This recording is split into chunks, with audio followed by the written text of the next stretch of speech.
Good morning, everyone. Welcome back to Paramystic Podcast. I'm your host, Kristina Bloom. Today, we're going to be discussing the differences between residual and intelligent haunting. But before we get to that, I have some announcements that we need to make here. First of all, we at All Access Network TV have lost one of our family members this week. Shane McLean suddenly passed away of an illness, and he will be sorely missed in the whole network. It's leaving a hole in the entire network, but particularly on Wicked Wednesdays when his show was on in the evening. And we all miss Shane deeply, and we ask you to hold his family and his friends in your hearts and send love to them as they are going through this very, very difficult time. So thank you very much for doing that. And the next thing that we have is much more exciting. Sorry, I just had to get rid of something in my window here. Glenn Bodice and I have released our second episode of Into the Void, and that is now available on YouTube. The episode is available on Glenn's YouTube channel. It will be available on mine. I'm still figuring out some stuff with the technical end, but it is available on his YouTube channel. I've shared it on my Facebook channel, and it will also be going out on the rest of my social medias. So keep an eye out for the Into the Void. Oh boy. Yeah. It is the castle spirits. Forget the name of the show, but it is in this episode. Glenn and I visit Conisburg Castle and talk with the spirits of the workers there who made the world go round. We talked to a blacksmith, we talked to a couple of stewards, we talked to a woman who channeled through me, who was an assistant to the queen there, who helped with setting up parties and that sort of thing. And what they shared, what life was like for them living at the castle when it was up and running. And now it is a ruin, but it's a beautiful ruin and it's beautifully kept. So check out that episode on Glenn Bodice Spiritual Medium. Facebook, yes, Facebook and YouTube channels. Also, this evening, I will be teaching a class online, astral traveling to visit both aliens and dragons. This is going to be a fun class. It's a class that was requested by the last class that we had about spirit guides, and they are excited the people who are coming are excited to jump in, and there is plenty of room for everybody because it's an online class. You can find that on Facebook. The link has been put up in chat, so you will be able to find that on Facebook and get registered for that. The registration link is right there in the event posting. All right. Links for both the show and the class are going to be in the events. Also, if you would like to make an appointment with me for a private reading or past life regression, you can book that appointment on my website at www.kristinabloom.com. Just scroll down on the main page and there is a form to fill out to request a time. After you request the time, I will receive an email and respond back to you to either confirm or ask for a different time, because my schedule's all over the place and holding regular office hours is just not working for me. So that's the way that I will schedule that for you to get a private reading. So I'm looking forward to hearing from some of you about that. Okay, so let's talk about residual hauntings. A residual haunting plays out like a movie. It's an energetic memory loop that plays over and over and over and over. And a lot of times during paranormal investigations, we run into these where spirits are just doing whatever it was that they did when they were alive in human bodies. So as we're watching this, it plays out almost like a home movie, at least that's the way I see it. Just playing out where they're just doing the same thing over and over, whatever it was that they did. And I have a couple of really good examples of that. One was I was called to a house, someone's home in northern Wisconsin, where they had these people had put up a brand new play set that they had bought for their 7-year-old son, and every time they put it up in the backyard, right outside the kitchen window where mom could look out and keep an eye on him, but every time he played there, he got ridiculously angry, like, he would just go into a rage, and they couldn't figure out why, like, they were asking the little boy, "What's going on? Why are you so angry about this play set?" And he just kept saying, "I don't know, I just feel angry." So he stopped playing on it, and the mom called me and said, "Can you help us out here? Like, what is with this play set? We bought it brand new. It wasn't even a used play set. We bought it brand new and built it ourselves." So I went there, and I was standing in the kitchen looking out the window like the mom does, and as I'm looking out the window, a film, like a movie is developing in front of my eyes. The playset was kind of fading into the background, and this scene was playing out, and it was a scene of an old man beating a child until the child stopped moving, and that's the residual energy that their child was playing in. That it was horrible to watch. I really, like, years later, it's still stuck in my brain. It was such a horrible, horrible thing to watch. So I went outside, and I just kept watching because I needed to understand what was happening. And as I got closer, I could not only see what was happening, but I could hear that what was happening. And the old man kept saying, "Why won't you leave me alone? Why won't you leave me alone?" And the kid was fighting back just enough to keep provoking, just enough to keep provoking. And he just kept saying, "Why won't you leave me alone?" And he was trying to push the child away. He was hitting him, trying to get him away from him. And the kid just kept coming back for more, coming back for more. And eventually the child stopped moving. And the old man sat down and cried. And this is a scene that just kept playing out over and over and over. And I was just watching this, and I thought, something can be done about this. So I asked the question to my spirit guides, how can we help the situation? How can we help these souls stop repeating this activity over and over again? And what they said was that they could break up the fight. So my spirit guides stepped in and separated the two and sent the boy towards me. So as the boy was coming towards me, it was like the residual broke and I could communicate with him. I said, "Who do you want to come and get you?"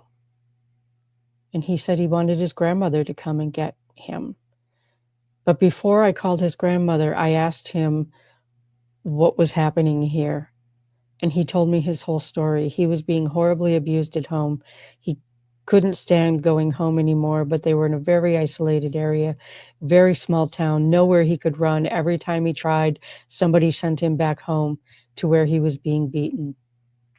And he'd had enough. So this was his way of dying by suicide, was to prevent this old, as he called him, this old drunk bastard who had a temper, and he provoked him into ending his life so that he could escape what was happening at home.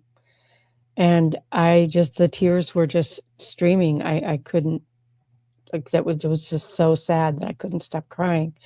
But I did call for his grandmother to come and get him, and she did. She came in spirit form, and she took his hand and said, "It's all okay now." And she took him off into the light. And then I went and I talked to the old man, and he just kept crying, "I'm so sorry, I'm so sorry, I'm so sorry. I didn't want to do it. He wouldn't leave me alone. I didn't want to do it." And eventually, I just let him work it out. And after that, I said, "How can I help you?" And he said, "You can't. I'm a lost soul." I said, "Nobody's a lost soul. Nobody is a lost soul. Who would you like to come and get you?" He said, "Nobody's coming for me." I said, "Can I call an angel for you?" He said, "No angel's going to come and get me." And I said, "Can I call Jesus for you?" And he stopped and looked at me. And the sadness in this man's eyes as he was crying is just something that haunts me to this day. He didn't say anything, so I did. I called for Jesus to come and get him, and in my experience, Jesus never says no. He's never said no when to come and help a soul. And Jesus came and took him by the hand and said, "It's okay, my friend, we can go now," and took him off to the light. And that is one story of a residual haunting that turned into an intelligent haunting, which I have never heard anyone express that can happen. So I was very, very grateful that not only my spirit guides, but the grandmother and Jesus both stepped in to help free these souls. After that, the family had no more problems with the child playing on the playset. That energy had been released. So that is actually why I do what I do. I'm not in this to try to prove anything with science. I'm not in this for the thrill of it. I'm in this to help people. That's why I do readings. I do readings to help people. That's why I help people with their land and home problems, because it's so important. First of all, for those spirits to be released. Nobody should have to be stuck in eternity in that type of a situation. But second of all, to help the families who are still here on earth and to help them remove all of these negative energies that people live with. So if you're interested in that, there's all kinds of information in the chat on how to get a hold of me. The second residual haunting that I wanted to give you an example of actually came from my mother. After we graduated from high school, she went back to college and she got her degree in alcohol and other drug addictions counseling. For her, I forget what it's called, but she had to, as part of her training, work in a residential treatment center. And she was working the overnight shift in a residential treatment center. And she was telling me that every morning, early morning, around 2 o'clock, she would be sitting in the office on the first floor after doing her rounds and checking on everyone. And then she would hear a squeaking mop bucket above her on the second floor, like clockwork, every single day. Every single day she would be hearing that, every single night. And the mop bucket would squeak along, stop, she'd hear a plop on the floor, and then the mop bucket would pick up again and keep moving, because the gentleman who had worked there when it was an active nursing home, who worked there as a maintenance worker, that's when he would mop the floors every morning at 2 o'clock. And apparently he loved it there because he never left. She didn't try to pass him on or do anything like that. She just told me about the story. But that was another example of a residual haunting, when someone is just doing what they always did, right on schedule every time. So that was another example of a residual haunting. So let's get into intelligent hauntings. Maybe 8-10 years ago, I was living in a farmhouse that had been broken up into apartments. My husband and I were living there, and we had window air conditioners because there was no central air in this 1800s farmhouse. We lived on the second floor in an apartment there on this farm, and it was a beautiful place to live. It was a little, like, the barn was older, and there was a lot of really great stuff that happened when we lived there. It was just wonderful. But the owner of the building had passed away. And after he passed away, well, first of all, let me just say this: he loved sports. He was in his 80s. He loved sports. He never missed a Brewers game, a Packers game, Wisconsin sports. That was his whole deal.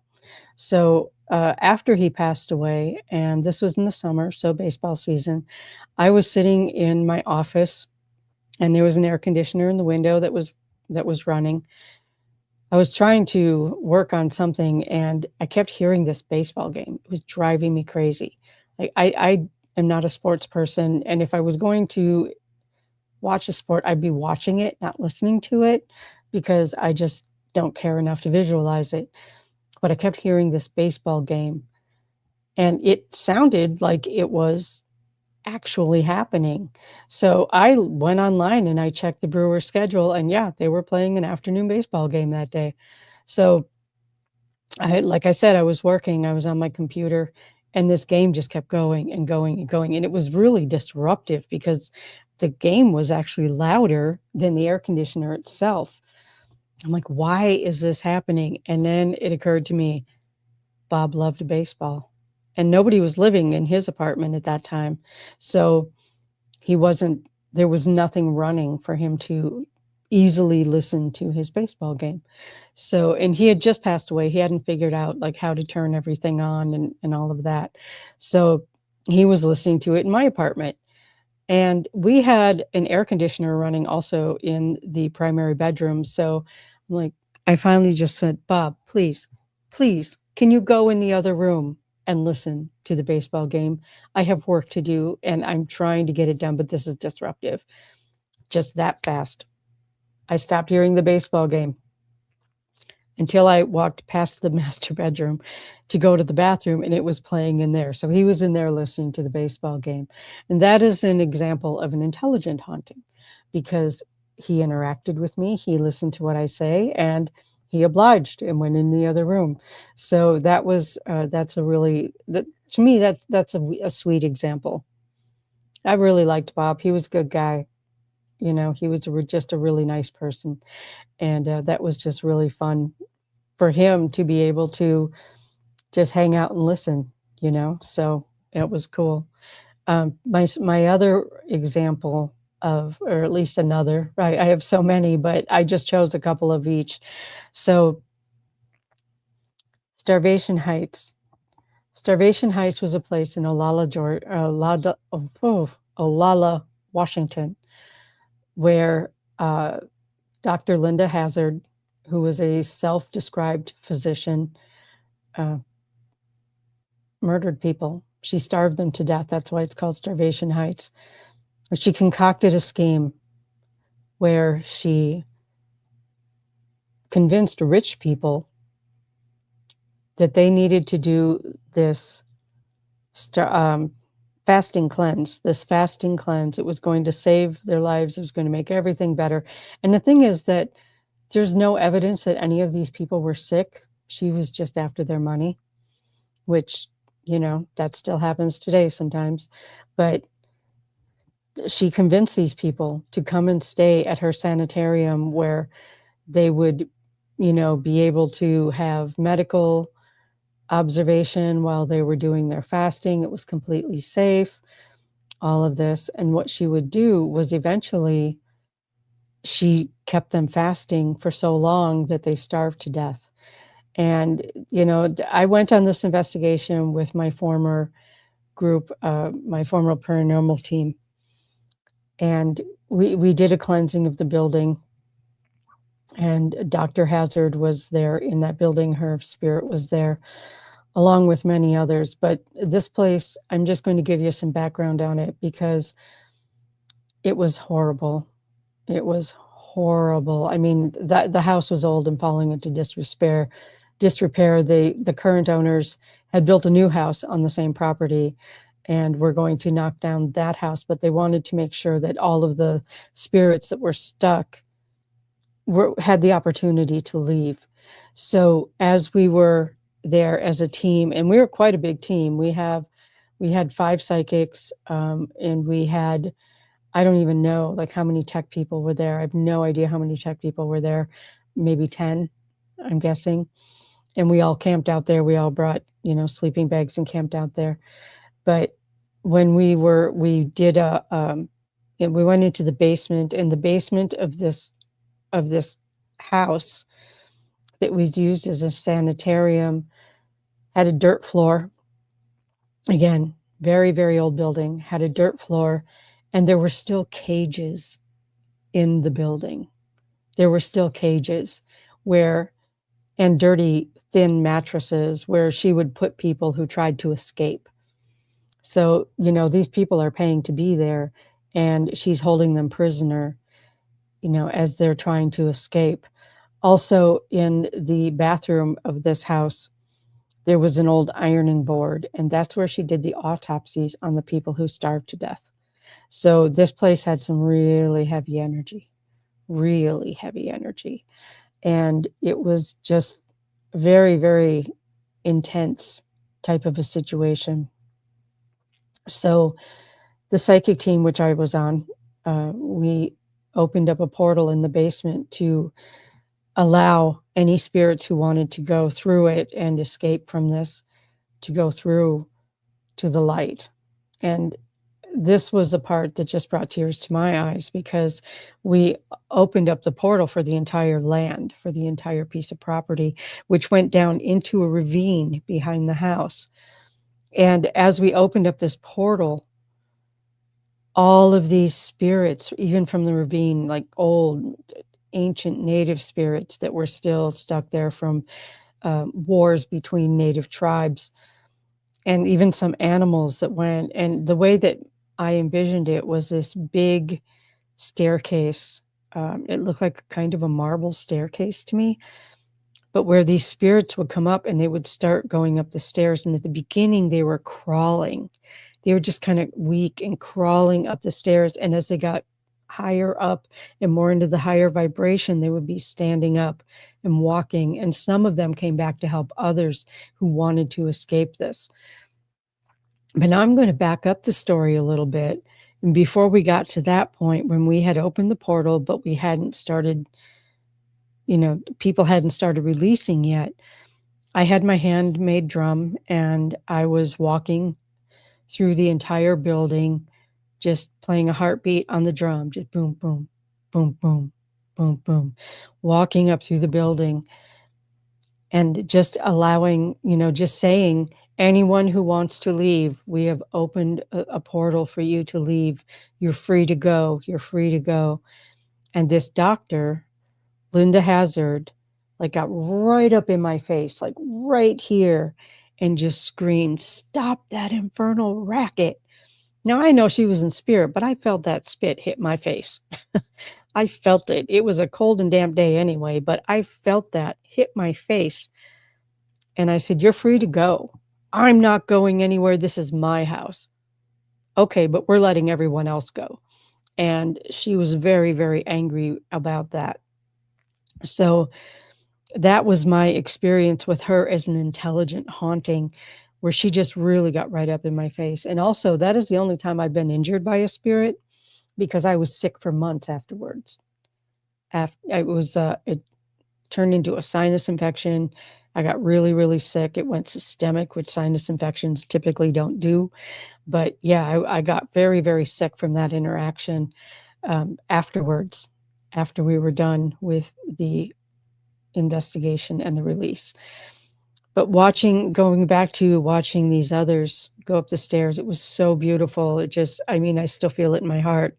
It was so beautiful watching them, and some turning around and waving and thanking us for opening this portal and helping them go. The people who owned the property did not want anyone stuck there. So that's why they asked us to come in and do that.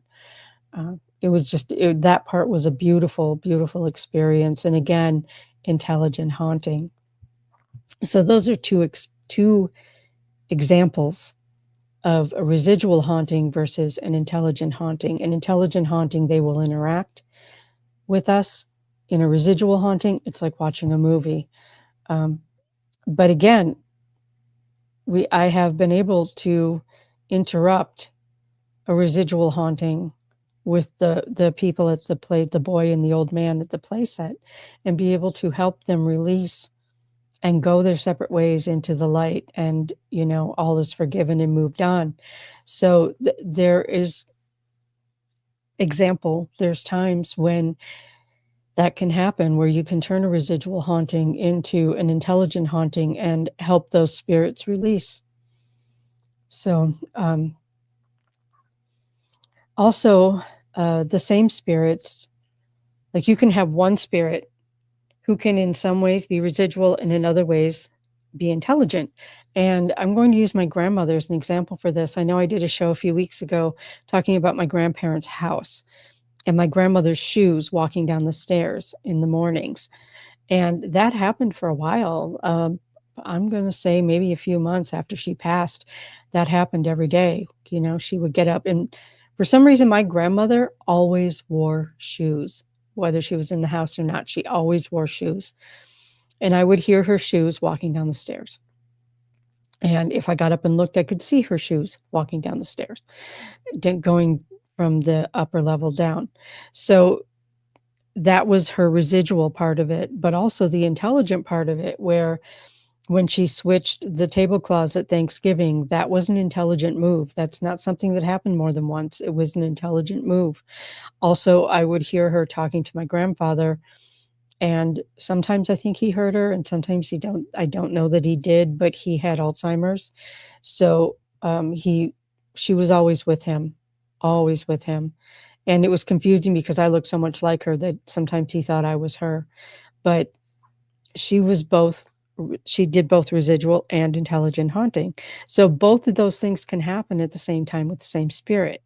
And I think a lot of times our brains try to go black and white on everything. We try to go, it's either this thing or that thing, but sometimes it can be both things. And I think that that's pretty amazing that it can be both things. My grandmother went through her morning routine of walking down the stairs after getting dressed every morning, and I could hear that every morning.